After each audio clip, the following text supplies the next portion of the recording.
another while with me, laugh and drink and say there was something, but you say there was nothing, but you say it with a smile. Whoa. The doctor is in. Hey everybody, it's Dr. Dry. Welcome to Fifth Quarter Fantasy Cast, and I'm coming to you live straight from vacation. I guess you could say I'm feeling like a fart right now because I'm a little burnt. So anyway, I'm just here to do the NFC West Fantasy Forecast. We're going to go through each team, see who I like and who I don't like. These are just my personal preferences. But I guess we'll just get started with the Arizona Cardinals. So, Arizona Cardinals, and let me pull that up. There we go. All right, so Arizona Cardinals, they're not going to be very good this year. We'll just get that out of the way. I am all in on Hollywood Brown, though, and it's mainly because that offense is going to be so bad. He's going to get a lot of garbage time, pretty much from the first quarter all the way through the fourth quarter, and the Fifth Quarter Fantasy Cast supports all that. So all in on Hollywood Brown, not the best receiver, but he's very fast, and he's going to get that volume. He got a lot of targets last year. Wonderful option in drafts as your wide receiver 2. I just think he's the only show in town out there in Arizona, so he's going to get a lot of action out there. And so doctor's orders, you need to go draft Marquise Brown. You probably are already familiar with him, with his work and everything, but great get in your drafts. I'm in on James Conner too. I know he's a old running back. He's probably going to get hurt this year, unfortunately. He's 27. It happens. He's got no competition in that backfield. Keontae Ingram, they brought him in. He's meh. He didn't really do much last year to uproot him or anything like that. I do worry about game script with the Cardinals. Maybe he gets a bunch of dump-offs toward the end of the game or something, but James Conner should be pretty solid as like your, RB3 on your team or something like that. You can get him pretty late. Watch for Michael Wilson. He is a rookie wide receiver out of Stanford, very injury prone. I think he's only played like 14 games out of the last 3 years in college or something, but he is such a crisp route runner.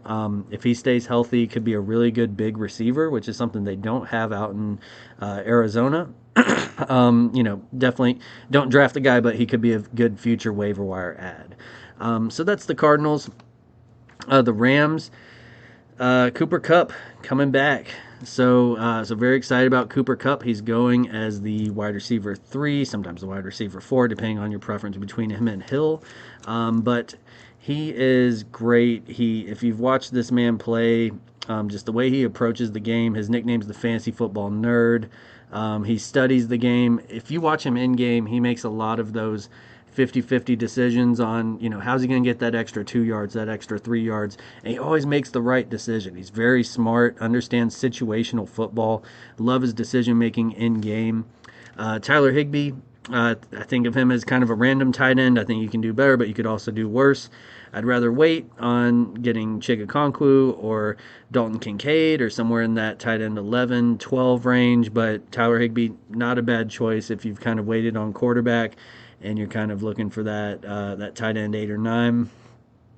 Cam Akers, I am out on. Do not want a bit of Cam Akers. I'm going to go ahead and put this little ticker up. I think the guy's a butt cheese boy. He did win some fantasy leagues last year. I don't think he was rosterable. There's a few reasons why I'm not in on Cam Akers, okay? So I think he's just an average athlete, not someone who jumps out at you as like a supreme athlete, super fast or super strong or anything like that.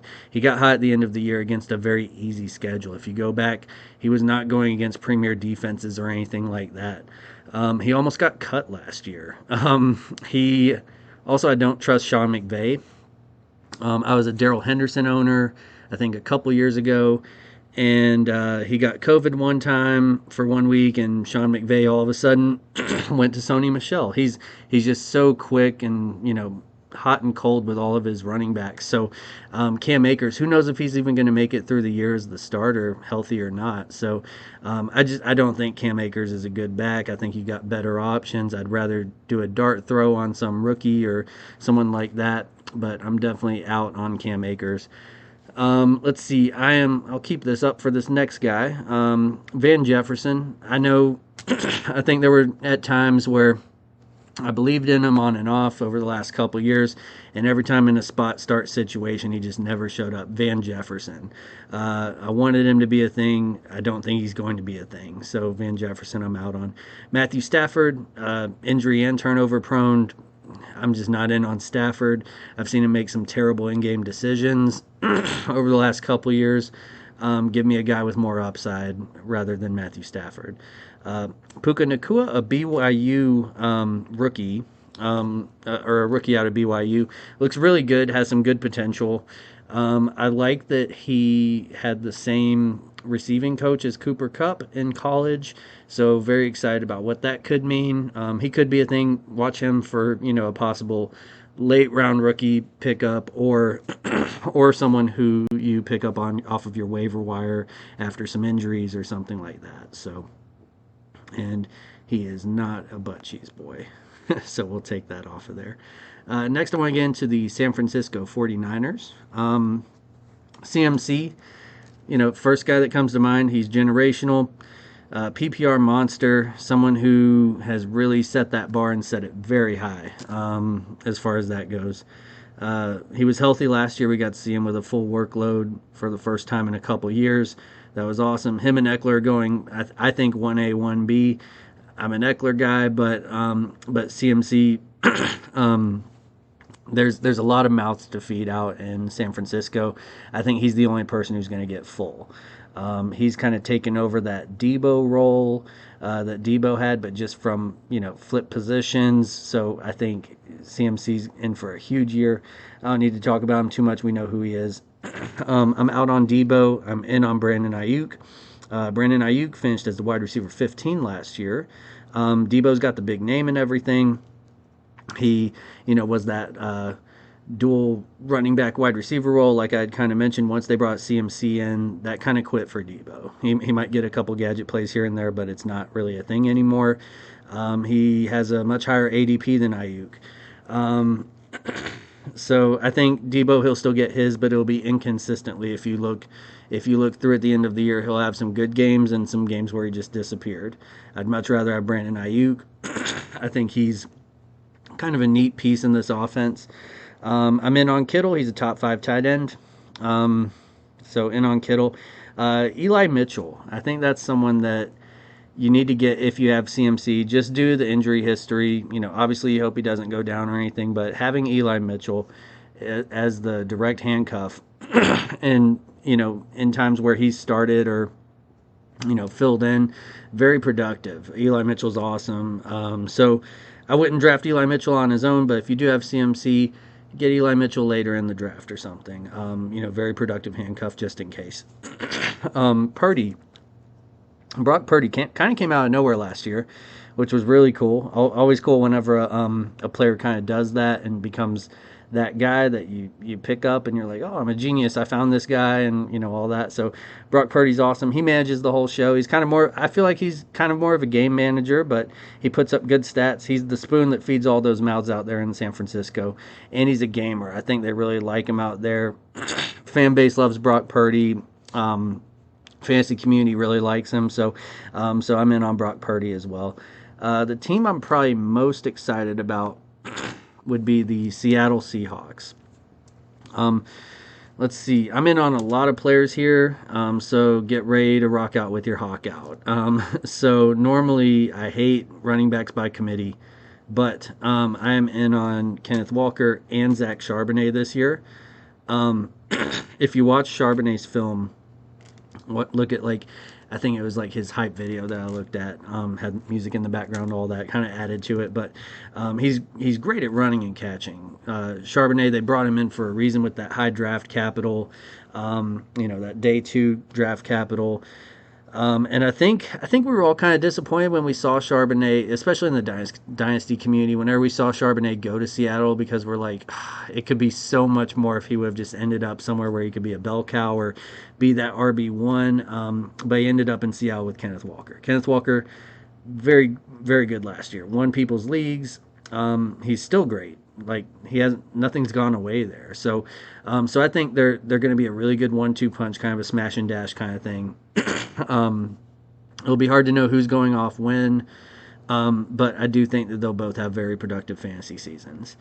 Both badass running backs, get at least one of them, and I'll go ahead and say that's doctor's orders. You want a piece of this Seattle backfield. Next, DK Metcalf. I think, one of the best abilities you can have is availability, and he doesn't miss games. I love his strength and his build and everything. You've seen him with his shirt off. Man, is he strong? Like, someone that you definitely, want on your team. He's a good low-end wide receiver 1 for your fantasy team. Someone that you can get a little bit later if you do, running back, and then get him in the third or something. I don't think you can really go wrong there. Jackson Smith and Jigba, he's looking the part. He's looking the part of that first-round receiver that came out of Ohio State. He's got that pedigree. Ohio State wide receivers, you can't go wrong right now. Them, Alabama, LSU, that's wide receiver U. I don't know which one to pick, but I know you can't really go wrong in the NFL with that kind of background. He's got the draft capital. He's looking every bit the part. They love him in camp. He's conducting himself as a professional and connecting well with Geno Smith. Geno really likes him. And I think he's the long-term replacement for Tyler Lockett. So Tyler Lockett, I've never liked Tyler Lockett. So he's wildly inconsistent. I know he probably had his most consistent year last year. Before that, he was like, I'd say a little bit better version of a Will Fuller or something like that. He had his best year last year, but I couldn't imagine ever owning the guy. Frustrating receiver to have. Like 1 week he'll have 25, 30 points. The next week he'll put up 2. He completely disappears from games. He's not a main part of their game plan. JSN is ultimately that replacement, and I stand by that. I'll always stand by that. He's a better player than Tyler Lockett, so I'm all out on Lockett. Also, you can find better people in that ADP range than Tyler Lockett. Lastly, I'm going to go over Geno Smith. I'm in on Geno, and it feels weird because I think we always think of Geno Smith. We think of Jets Geno Smith. I think he was just in a bad situation for a long time, and glad he was able to get away from that and prove everybody wrong last year whenever you put him in a good offense. Kind of the Purdy effect here. He runs the show. He's not with the GDNY Jets anymore, so he's going to do better in Seattle. We saw last year, saw what he can do, and I think he is an athletic quarterback who's a good game manager. He even has more weapons this year to do more. So very excited about what he can do. And he's good for one of those late end QB1s, or like if you need a strong backup that could start from time to time. Geno Smith is definitely someone you want to scoop up. So that is my NFC West fantasy forecast, and I tried it without a mic this time. My microphone was kind of being weird the last couple episodes, so hopefully that worked out well and everything. But other than that, just want to say love you guys and bye. And hope everybody has a great week, and really appreciate you guys taking a listen, and have a good night.